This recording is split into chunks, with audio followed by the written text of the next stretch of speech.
Elder Sovan pressed her face against the cold stone of the underground shelter. Above her, she could hear the familiar sound of Kreth harvester ships descending through the clouds. It was a sound every Villani learned to fear before they could walk. She was old now. Her 6 limbs ached with age and her green fur had turned gray around her face. She had survived 47 harvests. Most Villani did not survive 10. The Kreth always took the young and strong. They left behind the old, the sick, and the broken. They left behind just enough to breed the next generation of slaves. The shelter was packed with Villani. Mothers held their children close. Fathers stood near the entrance with farming tools in their hands. Knowing the tools would do nothing against Kreth weapons but needing to hold something. The air smelled of fear and packed bodies and the herbs they had scattered to mask their scent. Sovan remembered when her own daughter was taken. 30 years ago. Her daughter had been strong and healthy, with bright eyes full of hope. The Kreth soldiers had dragged her onto their ship while Sovan screamed and begged. She never saw her daughter again. She never learned if she lived or died in some distant mine or factory or worse. The harvester ships landed with a thunder that shook dust from the shelter ceiling. Sovan closed her eyes and prayed to gods who had never answered. Above ground, the village of Thornfield was dying. Kreth soldiers moved through the streets in their black armor, kicking down doors and dragging out anyone who looked useful. They worked with practiced efficiency. They had done this thousands of times on hundreds of worlds. The Villani were just another crop to harvest. Overseer Thok watched from the ramp of his command ship. He was tall even for a Kreth, with gray scaled skin and yellow eyes that showed no emotion. He had managed this sector for 20 years. The Villani were his favorite livestock. They were docile, they bred quickly, and they rarely fought back. Perfect slaves, his communicator chirped. Overseer, we have collected 237 viable specimens from this settlement. Continue to the eastern farms, Thok ordered. I want 500 before sunset. This was routine. This was normal. This was how things had always been. 300 light-years away. A signal reached Earth. The Deep Space Monitoring Station sat in orbit around Neptune. Its massive antenna arrays pointed at the stars. Lieutenant Commander James Okafor was working the night shift when his console began to flash. A transmission had been detected on an old emergency frequency, one that predated human spaceflight by thousands of years. He played the message. The language was unknown, but the universal translator worked quickly. Within minutes, he was listening to a voice filled with desperation and exhaustion. Please, if anyone can hear this, we are the Villani. We are dying. For 3 generations, the Kreth have taken our children. They have taken our hope. We have no weapons. We have no ships. We have nothing but this old machine we found buried beneath our fields. We do not know if anyone will hear. We do not know if anyone will care. But we are begging. Please, help us. Someone. Anyone. Please. The message repeated. Over and over. A cry into the darkness of space. Okafor sat very still for a long moment. Then he forwarded the message to his superiors with a single note attached. Recommend immediate action. The message climbed the chain of command with unusual speed. It reached Admiral Chen Wei at United Earth Defense Command headquarters in Singapore just as she was finishing her morning coffee. She listened to it 3 times. Then she made a call. Get me the Galactic Accord liaison. The holographic face of Ambassador Vrel appeared on her screen. He was a Torvani, an insectoid species that had been part of the Accord for millennia. His compound eyes reflected no emotion. Admiral Chen, how can I assist you? We received a distress signal from a species called the Villani. They claim they are being harvested by something called the Kreth Dominion. What can you tell me about this? Vrel's antennae twitched. The Villani situation. Yes, most regrettable. Regrettable? The Villani are not members of the Galactic Accord. Neither are they under the protection of any signatory species. The Kreth Dominion, however, is a recognized sovereign entity with full trading rights and diplomatic standing. Their internal practices, while perhaps distasteful to some, are not within the Accord's jurisdiction to address. Admiral Chen felt her jaw tighten. Their internal practices? They are taking slaves. They are harvesting people. The Villani are not people under Accord law. They are a non-member species occupying unclaimed territory. The Kreth have filed proper colonization rights. I understand this may seem harsh to humans, given your species' recent, and rather passionate entry into galactic affairs. But these matters are complex. Historical, there are relationships and treaties that predate your species' discovery of fire. The Accord's position is one of non-interference. So you will do nothing. We will do what we have always done, Admiral. We will maintain stability. We will preserve peace among member species. The Volani are tragic, yes, but they are not our responsibility. I would strongly advise Earth to adopt a similar position. The Kreth have powerful allies. Involvement would be unwise. The connection ended. Admiral Chen sat alone in her office for a long time. She looked at the photos on her wall. Her grandfather, who had survived the Pacific War. Her mother, who had served in the European Relief Mission. Her daughter, currently stationed on Mars. Humans had done terrible things to each other throughout history. They had enslaved and conquered and destroyed. But they had also learned, slowly and painfully and with rivers of blood, they had learned that some things were wrong. That helping the helpless was not weakness. That turning away from suffering made you complicit in it. She made another call. Commander Alexei Volkov was training in the Arctic simulation chamber when the summons came. He was 43 years old, with a face that looked like it had been carved from old wood and eyes that had seen too much death. His service record was mostly black lines where information had been removed. The parts that remained spoke of actions in places that did not officially exist against enemies that were never named. He led the 7th Expeditionary Combat Group, 12 soldiers, the best humanity had to offer. Their official designation was Special Operations Unit 7. Everyone else called them the Reapers. He read the mission brief in silence. When he finished, he looked at Admiral Chen's face on the screen. Rules of engagement? Protect the civilian population. Neutralize hostile forces. Use whatever means necessary. The Accord has objections. The Accord can file a complaint. By the time they finish debating proper procedure, another generation of Volani will be in chains. I am authorizing immediate deployment under Emergency Humanitarian Protocol 7. Volkov almost smiled. Protocol 7 did not exist in any official document. It had been created specifically for situations like this, when doing the right thing required ignoring everyone who told you to do nothing. Understood, Admiral. We launch in 6 hours. The team assembled in the hangar of the stealth transport Quiet Night. Volkov looked at the 11 faces before him. He knew each of them like family.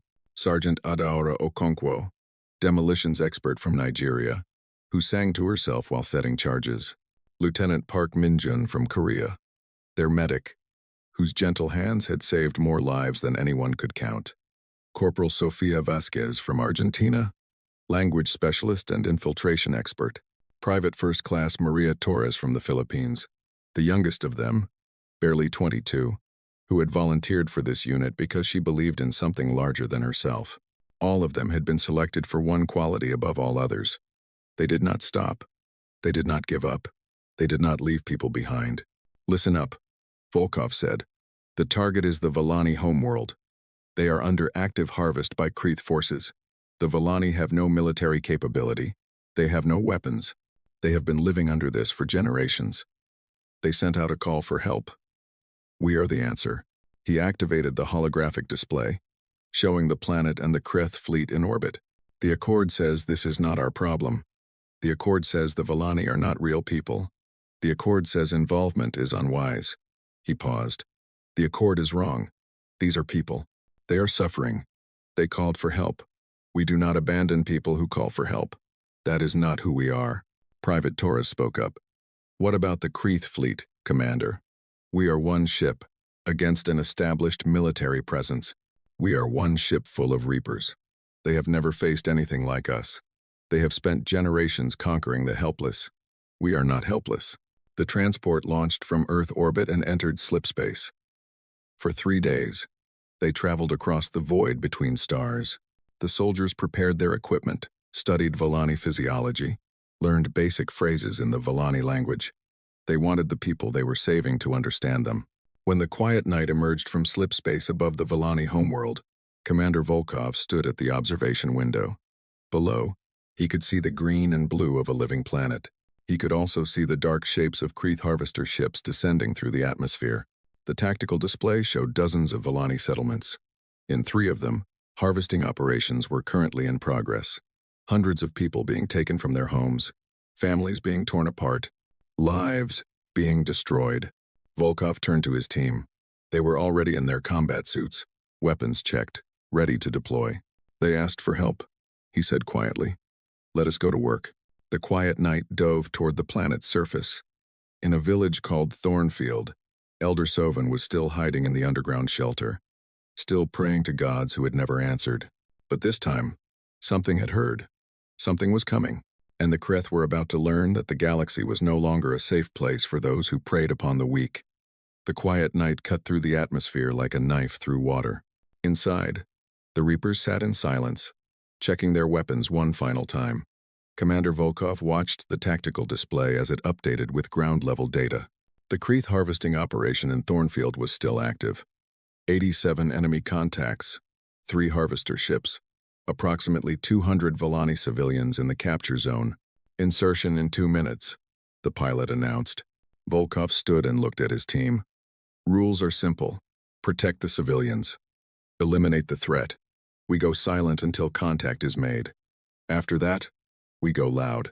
Questions? There were none. They had done this before. Not here, not against these enemies. But the principle was the same. Find the people who needed help. Remove the people causing harm. Do it fast. Do it clean. The transport touched down 3 kilometers from the village, hidden in a dense forest of purple-leafed trees. The rear ramp dropped and the Reapers moved out in perfect formation. Within seconds, they had vanished into the forest like ghosts. In Thornfield, Overseer Thok was growing impatient. His soldiers had been searching the underground shelters for an hour, but the Volani had become better at hiding. He needed to meet his quota before the sun went down. Use the thermal scanners, he ordered. Find them. I do not care if you have to collapse every tunnel on this miserable world. His communicator crackled. Overseer, Patrol Unit 7 is not responding. Thok frowned. Send someone to check on them. He returned to watching his soldiers drag a Volani farmer from a collapsed hiding spot. The farmer was young and strong. He would sell well. Thok was already calculating the profit when his communicator crackled again. Overseer, we have lost contact with Units 7, 8, and 12. Also, the soldiers sent to check on Unit 7 are not responding. A cold feeling began to spread through Thok's chest. He looked at his tactical display. Where there had been dozens of green dots representing his forces, gaps were appearing. Dots were simply vanishing. All units, report status immediately. Silence. Then chaos. Contact. We are under attack. They came from nowhere. I cannot see them. They are too fast. Retreat. Fall back to the transmission cutoff. Thok watched in disbelief as his carefully organized operation fell apart in minutes. His soldiers were dying, and he could not even see who was killing them. He grabbed his communicator and called the harvester ships. Launch immediately. We are under attack by unknown forces. From the underground shelter, Elder Sovan heard something she had never heard before. Kreth screaming. The sounds of weapons fire. Then silence. The Volani huddled together, not understanding what was happening. Had another predator come to claim them? Was something worse than the Kreth now stalking their world? The shelter door opened. Everyone pressed back against the far wall. A figure stood in the doorway, but it was nothing like a Kreth. It was shorter, standing on 2 legs instead of 4. It wore matte black armor that seemed to absorb light. In its hands was a weapon unlike anything Sovan had ever seen. The figure reached up and removed its helmet. Beneath was a face that Sovan did not recognize. Smooth skin, no scales, with 2 small eyes and a flat nose. It had hair on the top of its head, brown and cut short. It looked at the terrified Volani and did something strange. It smiled. And then it spoke in broken but understandable Volani. Safe now. We help. No fear. Corporal Sofia Vasquez had spent the 3-day journey learning every Volani phrase she could. Her pronunciation was terrible, but the meaning was clear. She stepped aside and gestured for the Volani to come out. They did not move. They were too afraid. Generations of abuse had taught them that anyone with power would use it to hurt them. Vasquez understood. She lowered her weapon and knelt down, making herself smaller. She reached into a pouch on her belt and pulled out a ration bar. She broke it in half and held out one piece toward a Volani child who was peering at her from behind his mother. Food. Good. For you. The child looked at his mother. She did not know what to do. But the child was hungry. He had always been hungry. He stepped forward slowly and took the offered food. He bit into it and his eyes went wide. It was sweet. He had never tasted anything sweet before. He smiled at the strange creature. She smiled back. One by one, the Volani began to emerge from the shelter. They found themselves in a village transformed. Where Kreth soldiers had stood, there was nothing but empty armor and abandoned weapons. The enemy had simply vanished. No, not vanished. Sovan saw bodies being dragged out of sight by more of the strange two-legged creatures. They were cleaning up. They were removing the evidence of violence so the Volani would not have to see it. Commander Volkov approached the old female who seemed to be in charge. He had studied Volani culture during the journey. Elders were respected. They made decisions. If he wanted to help these people, he needed to start with her. He knelt so that his eyes were level with hers. He removed his helmet so she could see his face. "I am Commander Alexei Volkov," he said through his translator. "We received your message, your call for help. We came as fast as we could. My people are here to protect you. No one else is going to hurt your people. I give you my word." Elder Sovan stared at this strange being. His face was alien, but his eyes were not. In his eyes, she saw something she had not seen in a long time. Sincerity. He meant what he said. "Who are you?" she whispered. "What are you?" "We are humans. We are from a world called Earth. We are soldiers. We fight to protect people who cannot protect themselves. Why? We have nothing to give you. We are weak. We are worthless." Volkov's expression changed. It became harder somehow, though not threatening. He looked almost angry, but not at her. "No one is worthless.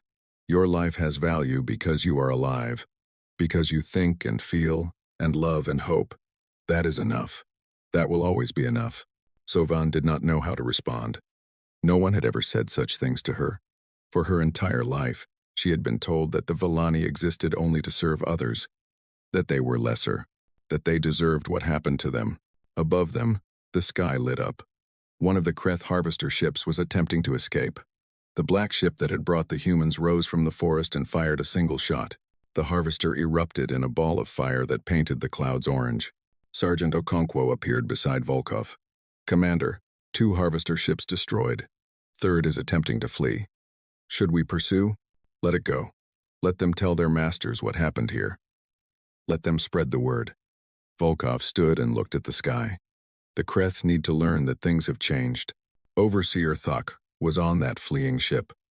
He had barely made it aboard before the humans destroyed everything else. His hands were shaking as he composed his report.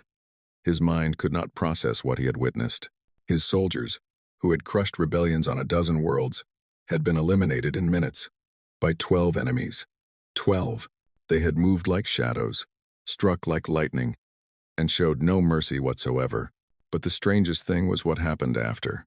Thok had watched through his ship's cameras as the humans interacted with the Volani. He had expected them to take the livestock for themselves. That was what conquerors did. Instead, they had given the Volani food, medical care, comfort. They had killed his soldiers without hesitation. And then they had treated the Volani with kindness. Thok did not understand. He could not understand. His species had conquered the weak for so long that the concept of protecting them was literally alien to his mind. His transmission reached Kreth High Command within hours. He reported everything: the weapons, the tactics, the impossible speed and precision, and the way the humans had treated the Volani afterward. The response came from Supreme Overseer Malthos himself. "You were defeated by 12 primitives? Supreme Overseer, they are not primitives. Their weapons are advanced. Their tactics are beyond anything I have encountered. And they fight with a ferocity that, enough. You failed. But the Volani world is valuable. We cannot simply abandon it because of one setback. I am dispatching the 3rd Fleet. 40 warships. They will secure the planet and eliminate this human interference. With respect, Supreme Overseer, I do not think 40 ships will be enough. Thok, these humans are a minor species.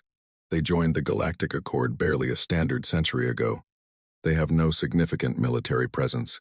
They cannot possibly stand against the Dominion. 40 ships will be more than sufficient." Thok wanted to argue, He wanted to explain that numbers did not matter against enemies who fought like these humans fought. But he was already in disgrace. Further argument would only make things worse. As you command, Supreme Overseer. On the Vellani homeworld, the Reapers established a defensive perimeter around Thornfield and the surrounding settlements. They set up medical stations, communication arrays, and early warning systems. They worked through the night without rest. Lieutenant Park spent hours treating Vellani injuries. Many of them had wounds from the harvest, from Kreeth handling that did not bother to be gentle. Park treated each one with care, explaining what he was doing through the translator, asking permission before touching them. One elderly Vellani male asked him why he was being so gentle. "Because you deserve gentleness," Park replied. "Everyone does." Private Taurus sat with a group of Vellani children, showing them pictures of Earth on her datapad. They were amazed by the blue oceans and green forests. They could not believe that her world had so much water. "Is it beautiful?" a young girl asked. "Yes," Taurus said. "But I think your world is beautiful too. The purple trees, the silver grass. It is different, but it is wonderful. The Kreeth say our world is ugly. They say it is only good for growing livestock."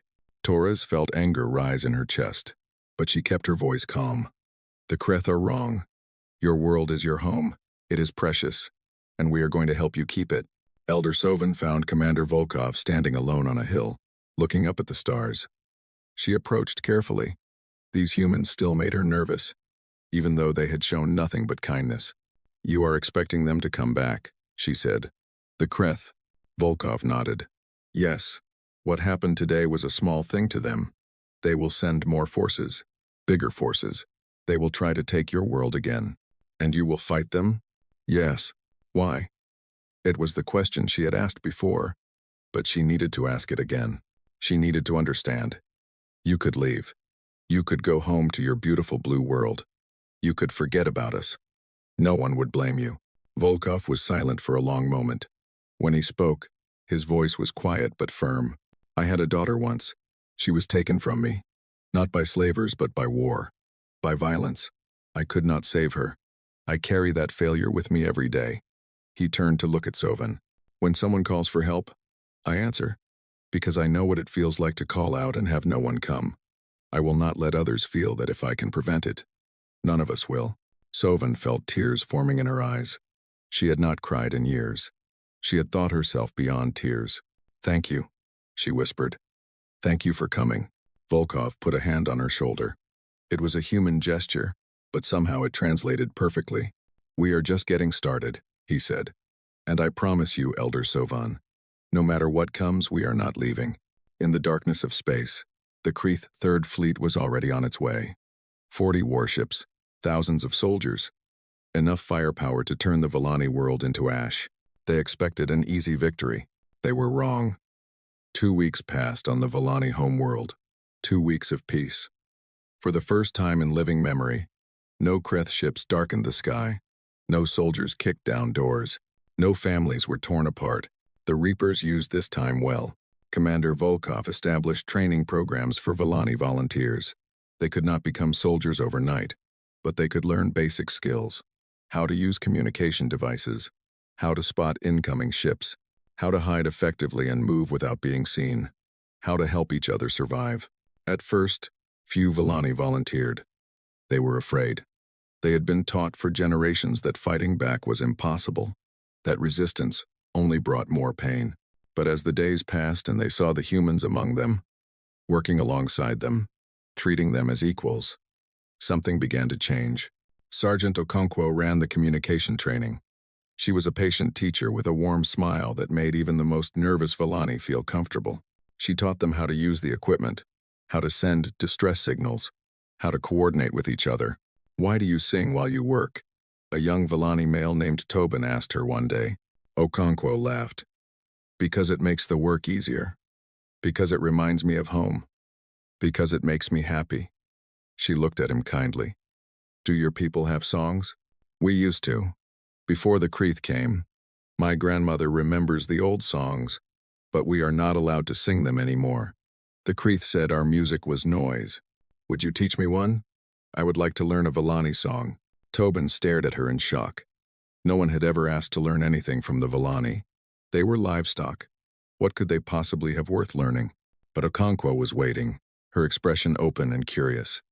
So Tobin began to sing, softly at first, then louder as he remembered the words his grandmother had whispered to him in the dark.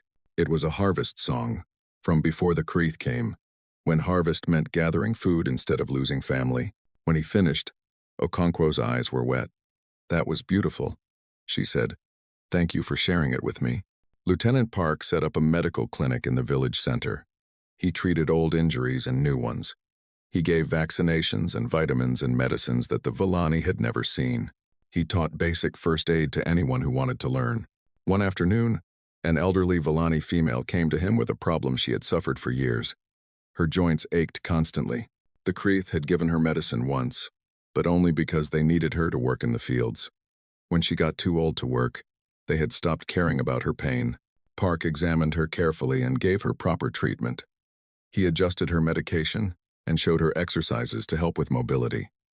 Within days, she was moving better than she had in years. "Why did you help me?" she asked. "I am old. I cannot work. I have no value."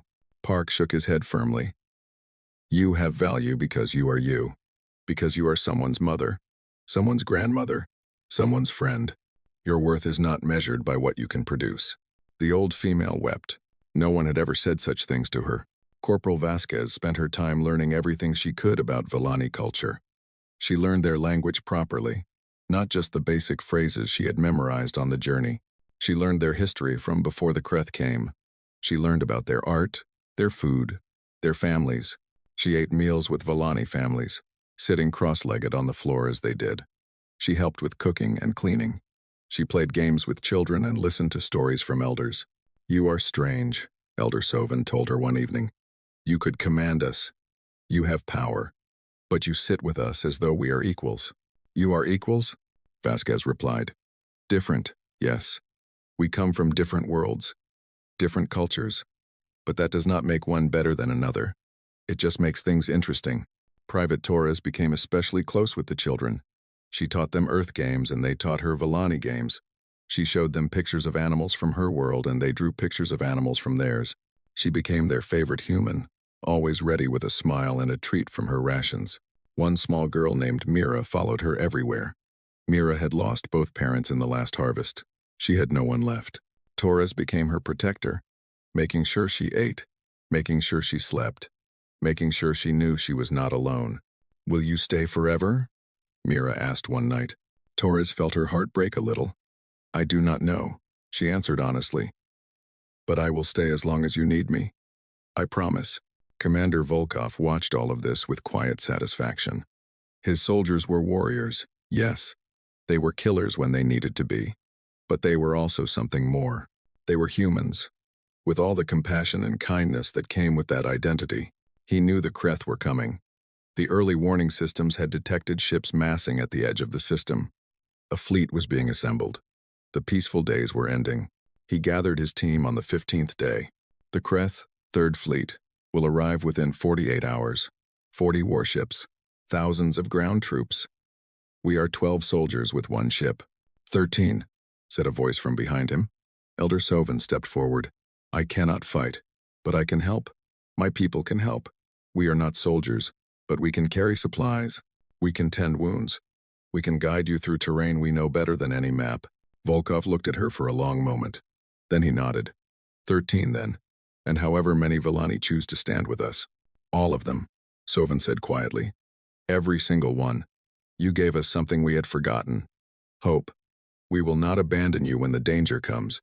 The Kreeth 3rd Fleet arrived on schedule. 40 warships emerged from slipspace in perfect formation. Fleet Commander Draxus stood on the bridge of his flagship and looked at the planet below with contempt. One enemy ship detected in orbit, his tactical officer reported. Same class as the one that attacked Overseer Thok's operation.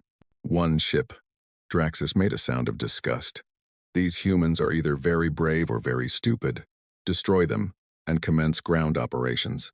The Kreeth fleet moved toward the planet, their weapons powered up, their shuttles prepared for launch. Everything was proceeding according to plan. Then the human ship moved. The quiet night should not have been able to do what it did. It was small, built for stealth rather than combat. But it had been upgraded with weapons that the Kreth had never encountered, technology from a species that had spent millennia perfecting the art of killing. The first Kreth warship exploded before anyone understood what had happened. Then the second. Then the third. "Return fire," Draxus screamed. "All ships, focus on that vessel." The Kreth fleet opened up with everything they had. The space around the human ship filled with energy weapons and missiles. It should have been destroyed in seconds. Instead, it danced. The quiet night weaved through the incoming fire with impossible precision. Its pilot, a woman named Lieutenant Sarah Chen, had trained for years in combat simulators that made Kreth tactical systems look like children's toys. She knew where the shots would be before they were fired. She moved through spaces that seemed too small to exist, and all the while, the ship's weapons kept firing. Each shot found its target. Each target died, but even the best pilot could not hold off 40 ships forever. The quiet night took hits. Its shields weakened. Its hull began to breach. "Commander," Chen transmitted to the surface, "I cannot hold them much longer. They are breaking through. Ground forces will be landing within the hour." Volkov's voice came back calm and steady. "Understood. Get to safety if you can. We will handle things down here. Like hell. I am staying until the end." "That is an order, Lieutenant." "With respect, Commander. I am going to pretend I did not hear that." The Kreth fleet broke through the orbital defenses. Landing craft began their descent. Thousands of soldiers ready to punish the world that had dared to resist. On the ground, the Reapers prepared for war. They had established defensive positions around the major population centers. They had set traps and ambushes and fallback points. They had done everything they could with limited resources and limited time. But they were 12 soldiers against thousands. "They are landing," Okonkwo reported, watching her scanner. "Multiple sites. They are trying to overwhelm us." "Let them land," Volkov said. "Let them think they have won. Then we show them what humans can do." The first Kreth ground force landed near Thornfield. 200 soldiers in full combat gear, expecting easy victory against the primitives who had gotten lucky once. Sergeant Okonkwo was waiting for them. The first explosion took out 30 soldiers. The second took out another 20. By the time the Kreth commander understood he was walking into a trap, half his force was already dead. Okonkwo emerged from cover like a spirit of vengeance. Her weapon fired in controlled bursts, each shot finding flesh. She moved through the Kreth formation, like water through rocks, never staying in one place, never giving them a target to focus on. Behind her, Volani volunteers dragged wounded humans to safety and carried ammunition to positions that needed it. They were not soldiers, but they were helping. They were fighting back in the only way they could. Similar scenes played out across the planet. At every landing site, the Reapers were waiting. At every engagement, the Kreth died in numbers they had not expected, but there were too many of them. Lieutenant Park was treating wounded in a makeshift hospital when Kreth soldiers broke through the perimeter. He grabbed his weapon and fought them off, killing 6 before taking a shot to the shoulder. He kept fighting anyway, protecting his patients until reinforcements arrived. Private Torres was escorting civilians to a shelter when she saw Kreth soldiers approaching from behind. She ordered the civilians to run and turned to face the enemy alone. She killed 9 of them before they brought her down. Commander Volkov found her body later, surrounded by dead Kreth, still holding her weapon, still facing the direction the civilians had fled. She had bought them enough time. She had kept her promise to protect the innocent. She was 22 years old. Elder Sovan knelt beside the young human who had shown pictures of Earth to the children, who had played games with them, who had promised to stay as long as they needed her. "She died for us," Sovan whispered. "A stranger from another world. She died for us." Volkov's face was hard as stone, but his eyes were wet. She believed in something. She believed that helping others was worth any price. She was right. The battle continued through the night and into the next day. The Reapers fell back, step by step, trading ground for time. They were losing. Everyone knew they were losing, but they would not stop fighting. Then, as dawn broke on the second day, something appeared in the sky. New contacts. Ships emerging from slip space. Fleet Commander Draxus saw them on his tactical display and felt confusion. Then recognition. Then fear. 12 ships. Human ships. 2 of them were heavy cruisers, massive vessels bristling with weapons, and at their center, a supercarrier the size of a small moon. The UEN Righteous Fury had arrived. Commander Volkov received the transmission on his communicator. A familiar voice filled his ears. "Commander Volkov, this is Admiral Chen. The cavalry has arrived. Please hold your position. We will handle things from here." Volkov looked at his surviving soldiers.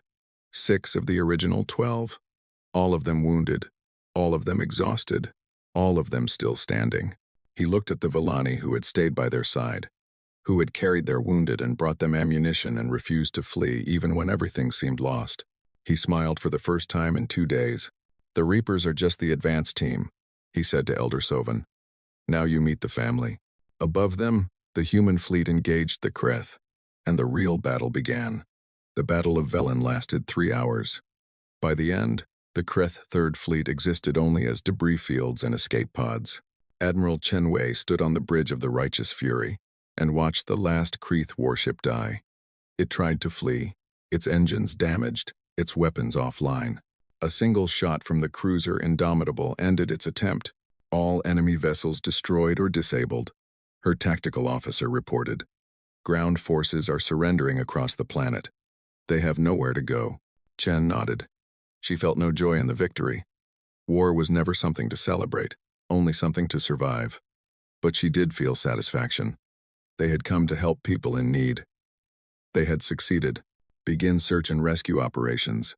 Pick up survivors from both sides, and get me a shuttle to the surface. I need to speak with Commander Volkov. On the ground, the Kreth soldiers who had not died were laying down their weapons. They had never experienced defeat before. They had conquered worlds without real opposition for centuries. Now they stood with their hands raised, surrounded by humans and Villani alike, trying to understand what had gone wrong. Elder Sovan walked through the aftermath of battle with Commander Volkov at her side. The ground was scarred with craters and burns. Buildings had been destroyed. But her people were alive. Her world was still free. "How many did we lose?" she asked quietly. 6 of my soldiers. 214 Villani who fought alongside us." Volkov's voice was heavy. "Every one of them was a hero. We will remember them. We will never forget what they did." "Neither will we." Admiral Chen's shuttle landed in the center of Thornfield. She emerged to find a world transformed. When she had authorized this mission, the Villani had been a broken people with no hope. Now they stood tall, working side by side with human soldiers, tending to the wounded and beginning to rebuild. She found Volkov waiting for her. "Commander, you look like hell." "Feel like it too, Admiral. But we held. You did more than hold. You showed the galaxy what we stand for." Chen looked around at the Villani going about their tasks. "And you gave these people something priceless. The belief that they matter." A young Villani girl approached them. She was carrying flowers, purple blooms from the local fields. She walked right up to Admiral Chen, who outranked everyone on the planet, and held out the flowers.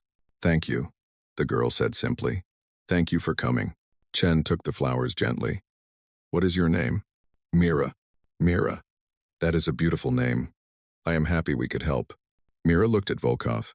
"Where is Torres? She promised to play with me when the fighting was done." Silence fell.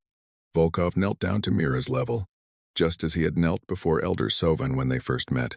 "Torres was very brave," he said softly. "She protected people.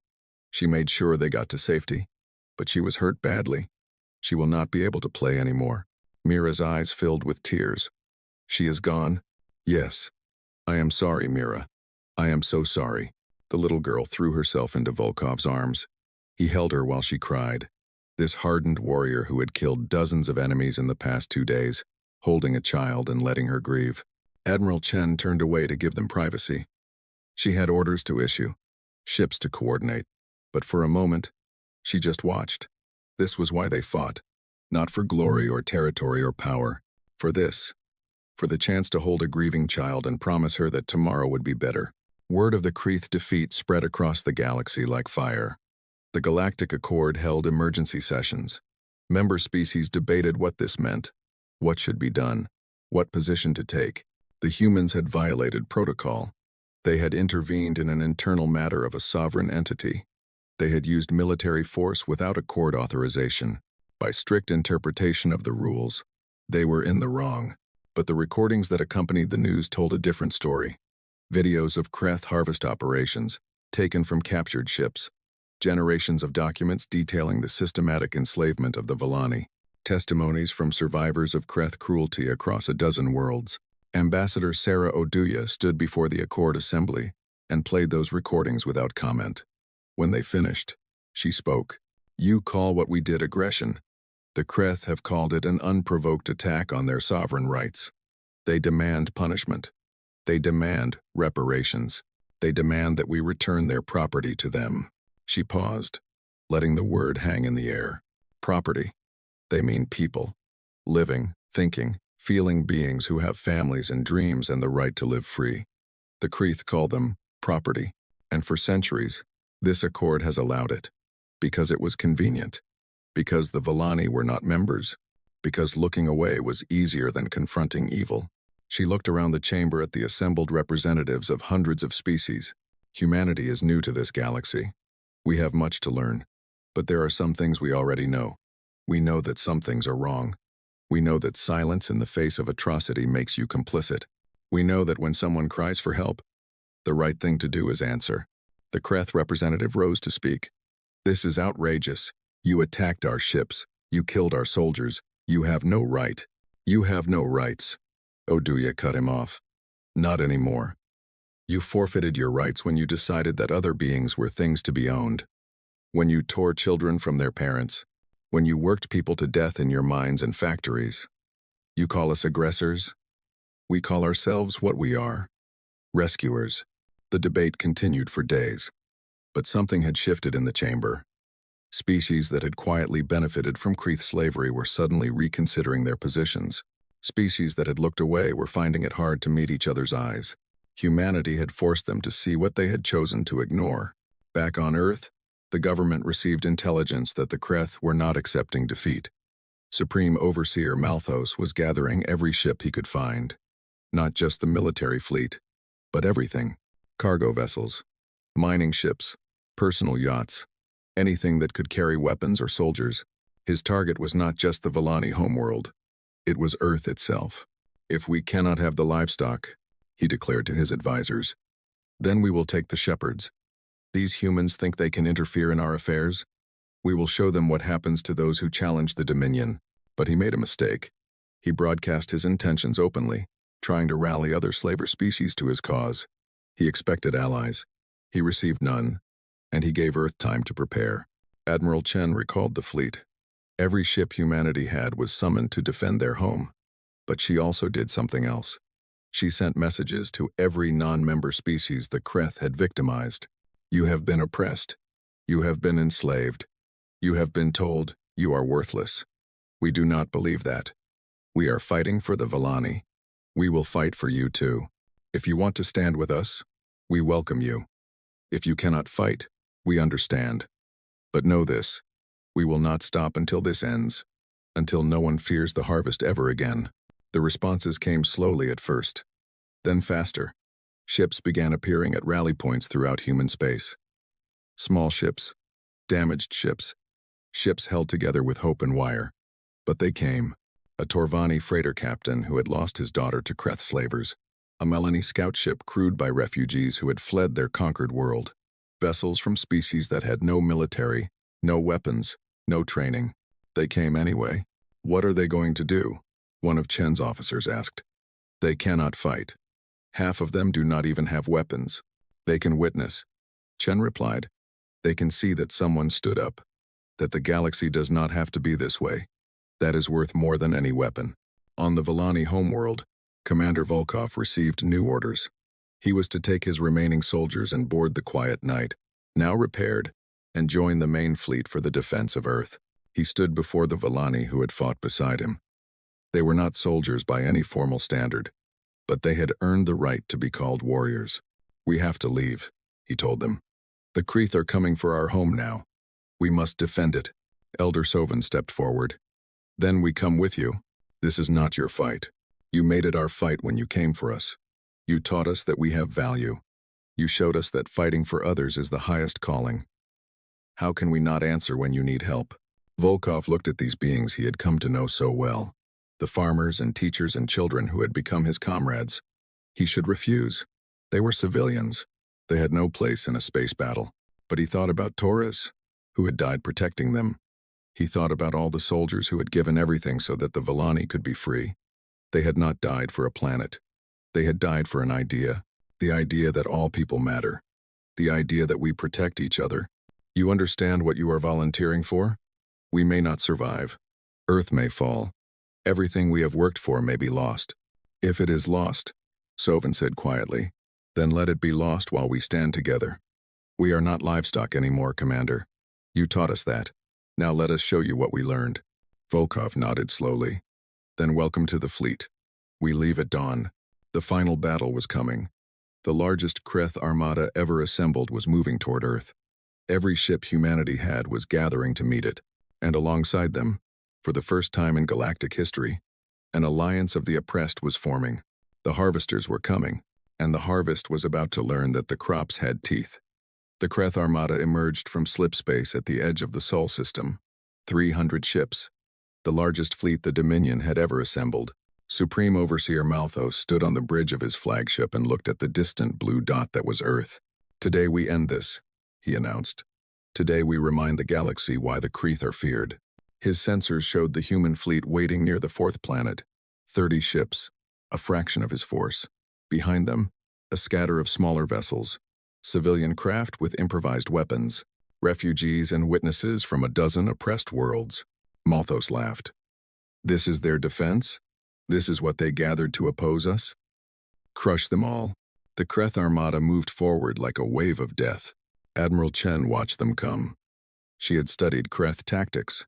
She knew their weaknesses. They were bullies who had only ever fought the helpless. They had numbers, but they did not have experience against a real enemy.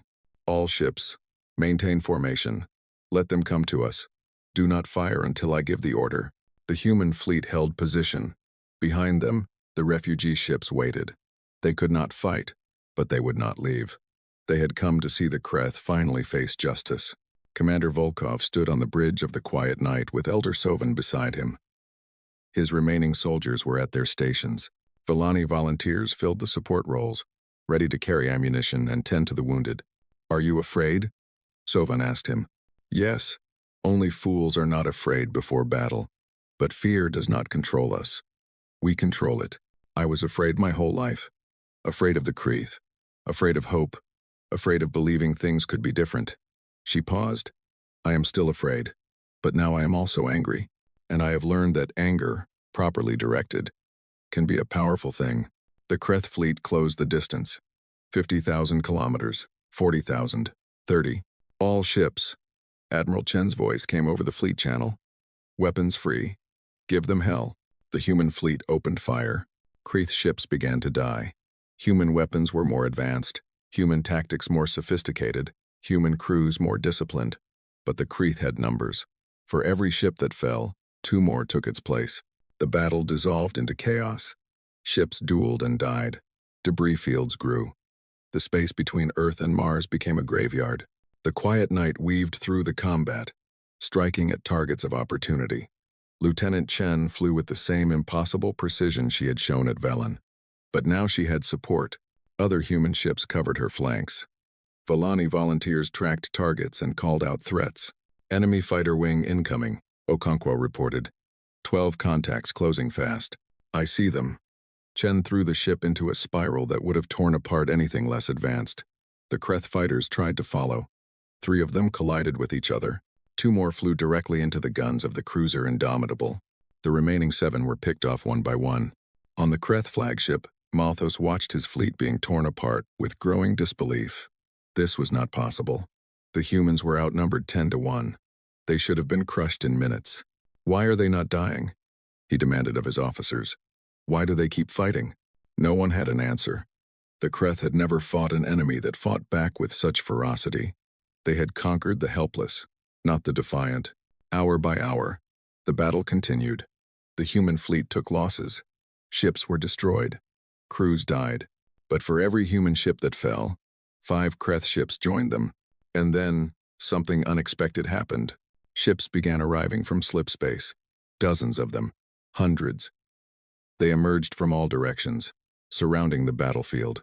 Malthos's tactical display went crazy trying to identify them. They were not human ships. They were not Kreth. They were from every corner of the galaxy. Torvani warships, Melani destroyers, ships from species the Kreth had conquered centuries ago. The Galactic Accord fleet had arrived, not to oppose humanity, to join them. Ambassador Vrel's voice came over the communication channel. The Galactic Accord has voted. By unanimous decision, we have determined that the Kreth Dominion is in violation of fundamental principles of sentient rights. Their practices are hereby declared illegal under Accord law. All member species are authorized to use whatever force necessary to end Kreth aggression. The Accord fleet engaged. Malthos watched as his armada, already bleeding from human resistance, was surrounded by enemies on all sides. Ships that had traded with the Kreth for centuries were now firing on them. Allies were becoming executioners. Retreat, he ordered. All ships, retreat. But there was nowhere to go. The escape routes were blocked. The Kreth armada was trapped. Supreme Overseer, his communications officer reported. The humans are hailing us. They wish to discuss terms. Terms. The word tasted like poison. The Kreth did not accept terms. They dictated them. But Malthos had no choice. Put them through. Admiral Chen's face appeared on his screen. She looked tired. Her uniform was stained with sweat and blood from injuries she had not bothered to treat. But her eyes were clear and hard. Supreme Overseer, your fleet is destroyed. Your empire is surrounded. You have one chance to end this without further bloodshed. Surrender unconditionally. Order your remaining forces to stand down. Face judgment for your crimes. And if I refuse, then we finish what we started. And the Kreth become a memory. Malthos felt rage building in his chest. These primitives, these insects, they dared to threaten the Dominion. They dared to speak of judgment. He was about to refuse, to order his remaining ships to fight to the death, when something stopped him. Not fear, not wisdom, something worse. Doubt. For the first time in his long life, he looked at the galaxy and wondered if everything he believed was wrong. The Kreth had always been predators. They had always taken what they wanted. They had always viewed weakness as an invitation. But these humans had been weak once. They had developed on a single world, fighting each other, nearly destroying themselves 100 times. They should have been easy prey. Instead, they had become something else. Something that protected the weak instead of exploiting them. Something that answered cries for help from strangers across the stars. Were the Kreth the predators? Or were they something smaller? Something that only seemed powerful because they chose helpless victims? I accept your terms, Malthos said quietly. Order my ships to stand down. The Battle of Sol ended. In the weeks that followed, the galaxy transformed. The Kreth Dominion was dismantled. Its leaders faced trials for crimes against sentient beings. Its slaves were freed. Millions of people from dozens of species who had never known anything but chains. The Villani homeworld became a symbol, the place where everything changed. Ships from across the galaxy visited to see where 12 human soldiers had stood against an empire, where a people once dismissed as livestock had risen to fight for their freedom. Elder Sovan became the first Villani representative to the Galactic Accord. She spoke of her people's suffering, but also of their hope. She spoke of the humans who had answered their call, who had died so that strangers could live. They were ruthless, she told the assembly. We were terrified when we first saw them fight. They showed the Kreth no mercy. They killed with terrible efficiency. She paused, looking around at the representatives of hundreds of species. But then we saw something else. We saw them hold our children. We saw them heal our wounded. We saw them weep over their fallen. We saw them treat us with kindness we had never known.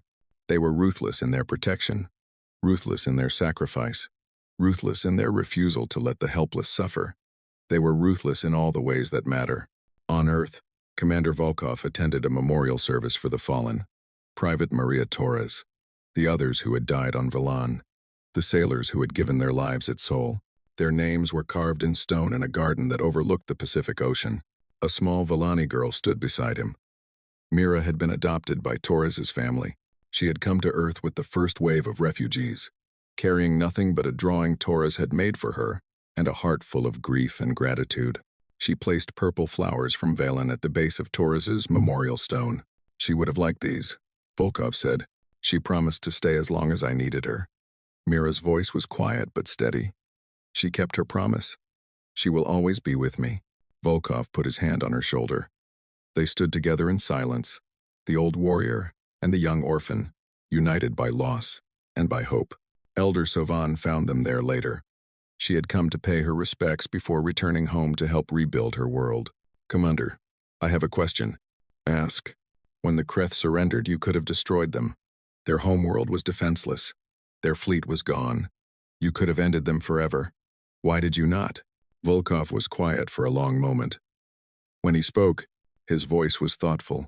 Because we were the Kreth once. Humanity enslaved its own kind. We committed atrocities beyond counting. We nearly wiped ourselves out a dozen times. We learned, slowly and painfully, that true strength is not the ability to destroy. It is the power to choose not to. It is the wisdom to offer a hand instead of a fist. He looked at the memorial stones, the names of those who had died. They died so that others could live. If we had destroyed the Kreth, we would have dishonored their sacrifice. They did not fight for revenge. They fought for a better future. A future where even our enemies can learn to be something more. Sovan considered this. The Villani had every reason to want the Kreth extinct. Generations of suffering, millions of lost children, pain beyond measure. But she thought about the humans she had known. Their kindness, their sacrifice, their belief that even the worst could change. Then we will learn from you, she said. We will build a future worthy of those who died for us. And we will remember, always. The sun set over the Pacific. The memorial garden was bathed in golden light. Commander Volkov, Elder Sovan, and little Mira stood together in that light.